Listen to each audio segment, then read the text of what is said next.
વડોદરા માંજલપુર ચંદ્રલોક યુવક મંડળ દ્વારા જાહેર ભંડારાનું આયોજન ચંદ્રમૌલેશ્વર મહાદેવ મંદિર પટાંગણમાં રાખવામાં આવ્યો। ચંદ્રમૌલેશ્વર મહાદેવ મંદિર પટાંગણમાં શ્રી ગણેશજી અને સાઈબાબા જલારામ બાપા ગુરુ દત્તાત્રેયનું મંદિર આવેલું છે।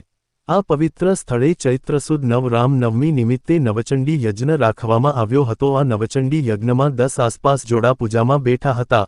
શ્રીફળ હોમવાનો અને આરતી તથા મહાપ્રસાદ લેવા માટે મોટી સંખ્યામાં ભાવિક ભક્તો જોડાયા હતા। ચંદ્રલોક યુવક મંડળ દ્વારા મીડિયા કર્મચારીઓને સન્માનિત કર્યા હતા। આ ભંડારામાં માંજલપુર આસપાસના અન્ય યુવક મંડળો દ્વારા સેવા આપવામાં આવે છે અને ચંદ્રલોક યુવક મંડળના 100 ઉપરાંત ભાવિક ભક્તો આ ભંડારામાં સેવા આપે છે। આ ભંડારામાં રાજકીય પક્ષ અને અન્ય સેવા ભાવિક ભક્તો હાજરી આપી હતી। આવનાર તમામ ભાવિક ભક્તોનો ચંદ્રલોક યુવક મંડળ આભાર વ્યક્ત કરે છે। રિપોર્ટર રવિ તરબદા, વડોદરા। જી સર, આજે શું પ્રોગ્રામ મૂક્યો છે તમે? આજે શું ભંડારાનું છે? તમે કેટલા વર્ષથી આ ભંડારો કરો છો? શું કહેવા માંગો? આ ભંડારો ઓછામાં ઓછા 40 વર્ષથી કરીએ છીએ અને ચૈત્ર મહિનામાં જ પાવન દિવસે અને રામનવમી નિમિત્તે જ આ ભંડારાનું આયોજન કરવામાં આવે છે અને રામનવમીના દિવસે અમે નવચંડીનું પણ આયોજન રાખીએ છીએ।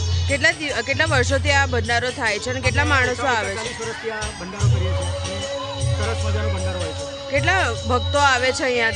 ઓછામાં ઓછા 7 થી 8 હજાર ભક્તો અહીંયા પ્રસાદી લેવામાં આવે છે।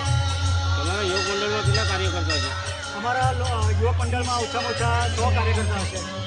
આપનો પરિચય? ધનંજય કાંકરે, ચંદ્રલોક યુવક મંડળ કાર્યકર્તા।